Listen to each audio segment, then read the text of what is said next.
Hello YouTube, welcome back to a brand new video. My name is Kevin and this is the Red Pilling channel. So I want to discuss a little bit about the latest events that happened this weekend, and a pretty big event.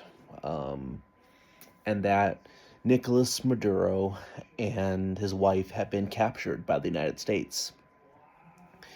There was, and looked like they kind of did a partial invasion, and in doing so, they captured Maduro. He's the communist dictator of Venezuela, and definitely an evil man, to say the least. And um, I will first say that I'm congrats to Venezuela for no longer having that brutal dictatorship, and I vastly, of course, an anti-communist all the way. And it's great for Venezuela. Hopefully, they can, whoever takes over you know, um, can rebuild the country to a more prosperous one, so people don't have to eat dog just to survive. Which I heard they eat. It's so there's the poverty is so bad there that people are eating dog just to survive. So it was bad over there, and not to mention criminalizing free speech, criticizing the government. I do know I have a relative that lives there, um, and it's definitely not a good place by any means. And they are a national security threat. But here's the thing. Um, I consider myself pretty isolationist when it comes to foreign policy. Um, Trump kind of red pilled me on, it was Trump that red pilled me on this whole aspect of non-intervention. He was, the first president I ever voted for that ran on that. And I grew up in a time where we were always intervening in people's business. And doing so has destabilized the countries have done so, like in the Middle East, but has made a lot more enemies. Now, Trump has, for the most part, has rebuilt a lot of relationships, has tried to, and he's often respected by a lot of world leaders because of his how he makes deals. So I give we give Trump credit for that. He's definitely a master of deals when it comes to foreign policy. I mean, you can agree or disagree, but you can't say Trump isn't a genius when it comes to doing foreign policy type how he handles foreign policy deals with world leaders. However, it seems Trump has become more interventionist than ever before, and I guess no, what happened in Venezuela wasn't a war. There's a lot of panicans that are saying, "Oh, it's a war." It's not a war, but it still was an intervention.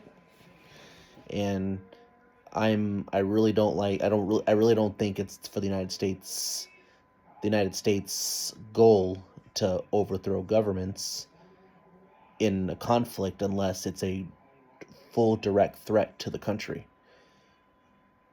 And the question mark is, does it benefit the United States at all? I don't know. I mean, it does. There's a lot of he said, she said. That's why I don't know if I really have. I have a hard time making a really informed opinion on it because there's too much he said, she said. And I don't think we're getting good transparency on what this was all about. And of course, everyone wants to assume it's Israel because Israel's always the blame for everything when we intervene. But no, I don't think it's Israel.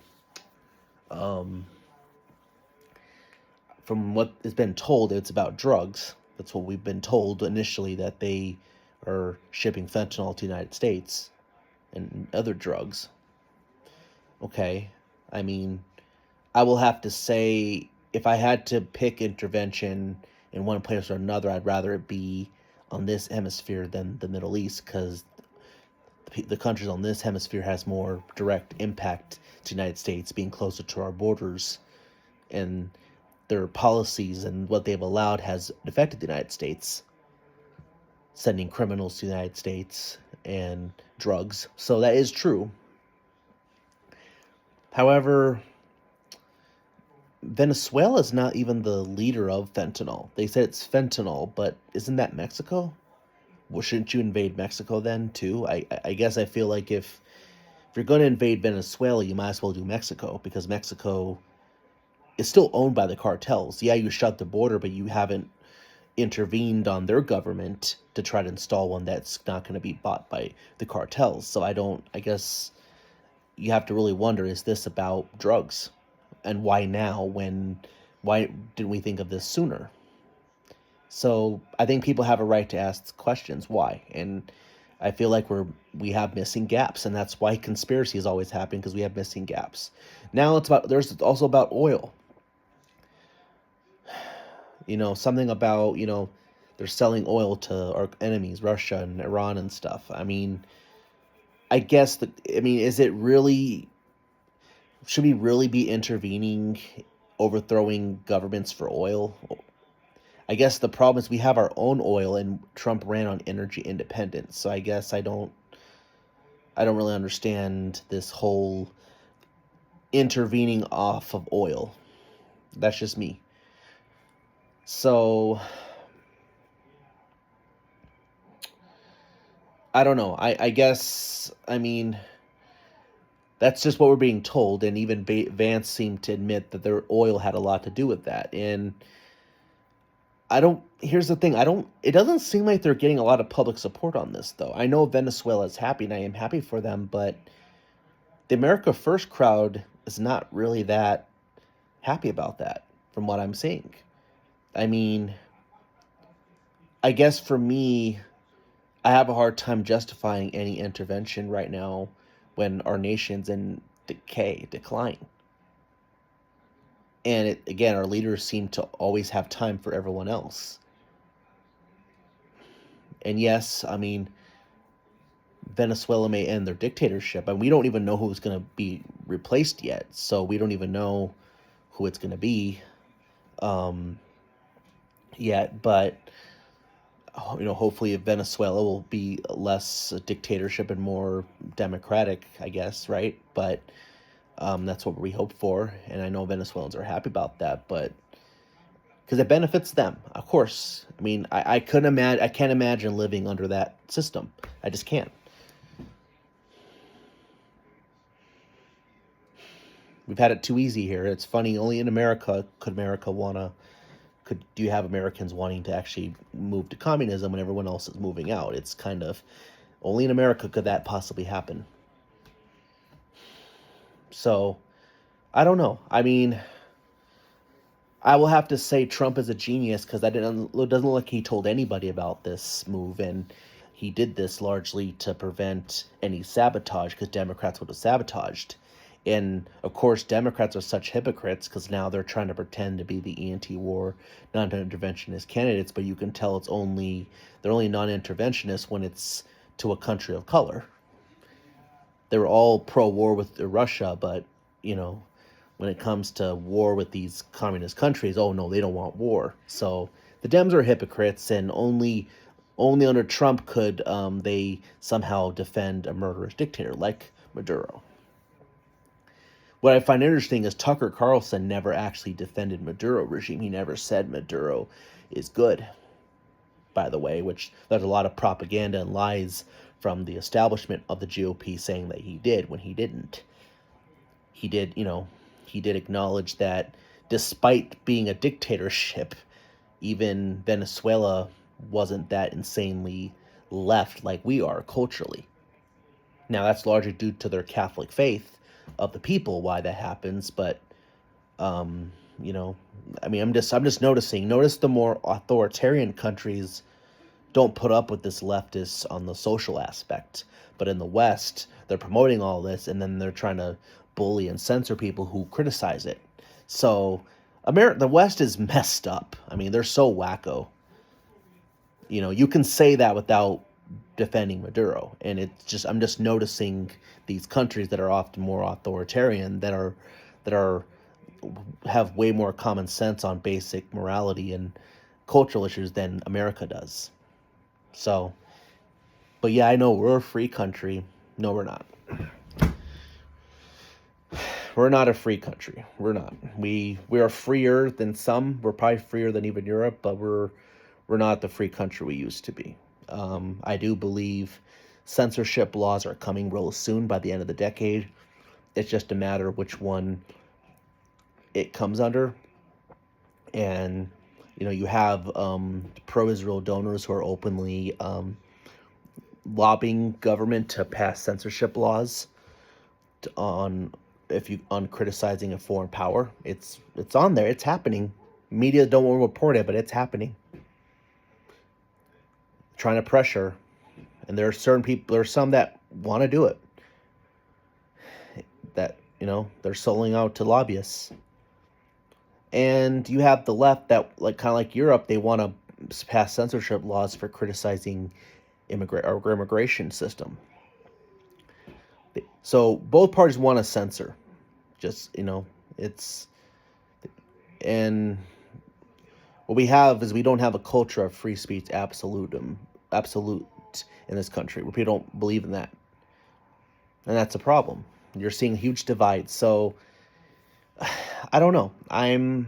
So back to Venezuela. I mean, I can't in good conscience. I want to believe this is about drugs. Okay. Alex Jones is kind of a conspiracy guy, but he made an interesting take that Venezuela might be behind the stolen elections, because there's talk about stolen elections that Dominion machines came out of came out of Venezuela, and it's been confirmed that Maduro is actually not a legitimate elected leader in Venezuela, and so if there's possibility that they foreignly interfere with our elections. So I don't know. That's a theory that's been put out there, and I can see that if a foreign government has interfered with our election, there's proof of that, then maybe we have an argument for why we had to overthrow that, because we can't have that. And same with drugs. I guess the drugs I don't understand, because why are we doing this now, though? We should have been doing this years ago if that was really the case. So I hear a lot of conspiracies saying that it's that the Israel lobbyists wanted Maduro removed because he was not pro-Israel, and wants the pro-Israel candidate installed, meaning you may not even get a more free market capitalist system, but you're just going to get one that's less anti-Israel. That one I'm not really buying. Listen, I have my issues with Israel, but Israel's not behind every single thing, and whether it's coincidental or not, I think to blame Israel for everything is low IQ, and it does make people who have legitimate reasons to be critical how Israel does control a lot of our foreign policy make us look illegitimate. Makes Tucker Carlson look illegitimate, makes anyone who is reasonable look illegitimate. So I'm getting kind of tired of blaming Israel for everything. Yes, we have a problem with the donors, the Zionist donors who have interests. Yes, but that doesn't mean that it's still low IQ to blame Israel for everything, because we have a lot of people who want interest for a lot of things. So the idea that suddenly Israel it's not rational. It makes us look all silly. So I know people are gonna probably hate on my video for this, but I'm just I know when to call out silliness. So I don't know. I feel the only one that would make sense would probably be the election. You may have a case for that, because can you be having a country overthrowing our government, which is, it's a cyber attack to interfere in our elections. So could that be a reason? And could the trial reveal things we don't even know about? So maybe Venezuela is an epicenter for all the stuff we don't know about. Maybe Maduro knows a lot because he has a lot of contact with these people. So who knows what will happen? But I just hope we have some transparency, because I don't, I think people have a right not to trust it, because our government hasn't earned our trust. I think what I'm disappointed in Because I wish Trump would go back to his non-interventionist stances. And maybe there was a necessity for this specific situation, but he's even saying Cuba now, and what's next? You know what I mean? It just and it kind of it's whether he did, he may have done it competently. I'm not saying he didn't. He is not like Biden, that's for sure. And if he's able to get a leader without destabilizing the country, then that tells you how much smarter that he is than any of our leaders, because our leaders are, if it wasn't Trump, then this would have already been destabilized. And but I don't know if this could allow, I think the only way we could win out of this situation with Venezuela is if the countries we overthrow, like if somehow Venezuela is willing to take those displaced refugees that have come here, put them back over there. If the goal is about mass deportations, then maybe that's a negotiation we can do. That's the only way I think that can be kind of a win for America, if that were to happen. But right now I'm not seeing the win, I guess. So, I mean, I guess for me, if you want to convince America that it's about drugs, that it's a direct threat to us, then I feel like you have to do Mexico and Colombia, because they're the next biggest for drug trafficking through the United States, and they've allowed it and done nothing about it, and actually encouraged it. So you know, I guess you have to be consistent or it looks strange. That's why people are asking questions. So I don't know. This YouTube channel of mine. I just see this as me just talking, because I talk to myself a lot. So I just kind of talk to try to talk what people are saying, and I try to base the best of what I've researched. But I think there's still a lot we don't know yet. We're not going to know even in a couple weeks. It's going to take many months to know really what went on and why Trump had to do this. Trump sometimes ends up always being right, so maybe we'll be apologizing. But I guess a lot of voters feel like he broke his promise, because he promised no intervention, no endless wars, and no intervention. America first.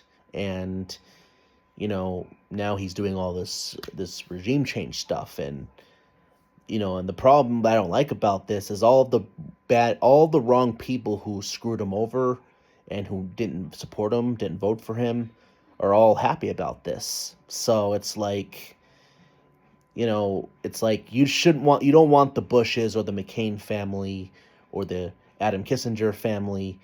You don't want them saying you did good on this, because that could possibly mean that you may not be doing good. Maybe it was good, but you might want to be careful, because you don't want the Bushes on our side. I'm sorry, but they're not even conservative. They don't even care about America. So be really careful with that.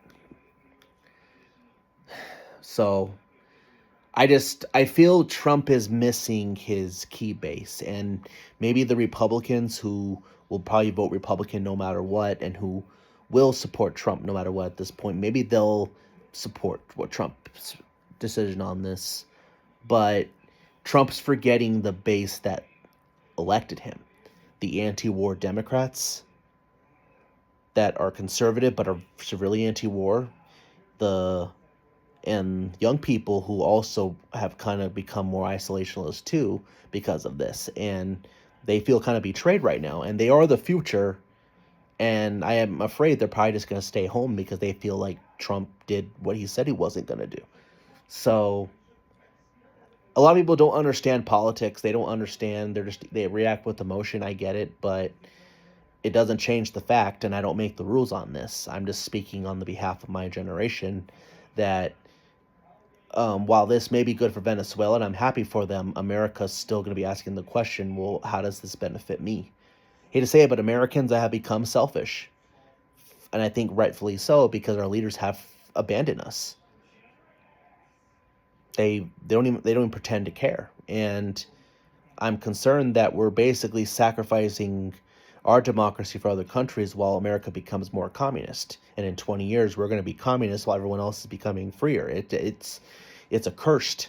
And that largely has to do because because our leaders don't put Americans first, and they're always meddling in everyone else but Americans. Americans are sick of it, and we're in decline.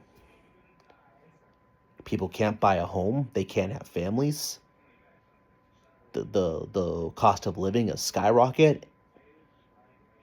And I hate to say it, Trump has proposed some things, but lately I've only seen a lot of posting on X, not a lot of action. I know he's limited because you have rhinos in the swamp, but still, at least message it effectively so you can garner support. And I feel he's losing some of that key hidden base, those voters who probably didn't vote but came out because Trump appealed to them. You don't want those to stay home again. So I don't know.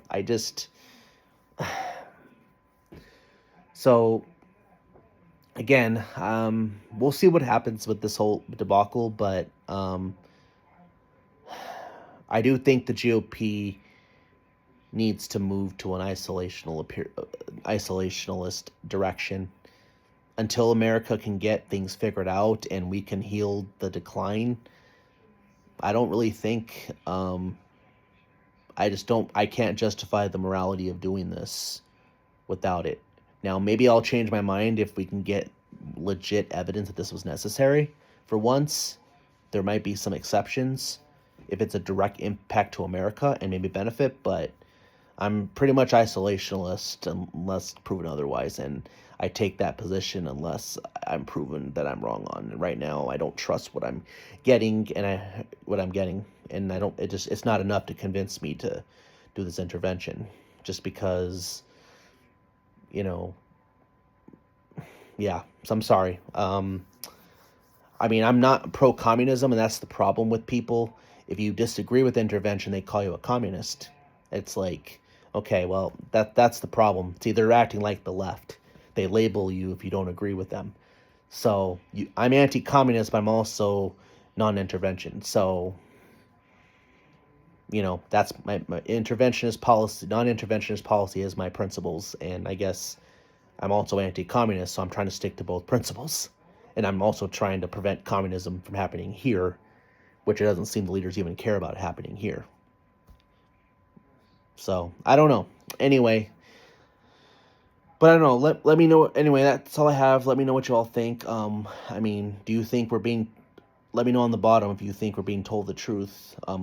Send me some sources if I'm missing any information about why this had to happen. But I mean, I will give Trump credit. No one died. None of our soldiers died. No Venezuelans died. We'll see what happens. I don't know if this will spread to Iran regime change, but still, we have to focus domestically. And I stand by that. So, again, let me know what you all think on this. Please, I'm not saying I'm all right on what I'm saying, but I don't know. So, and if you like this channel, please subscribe and hit the bell for notifications. The Red Pilling Channel out.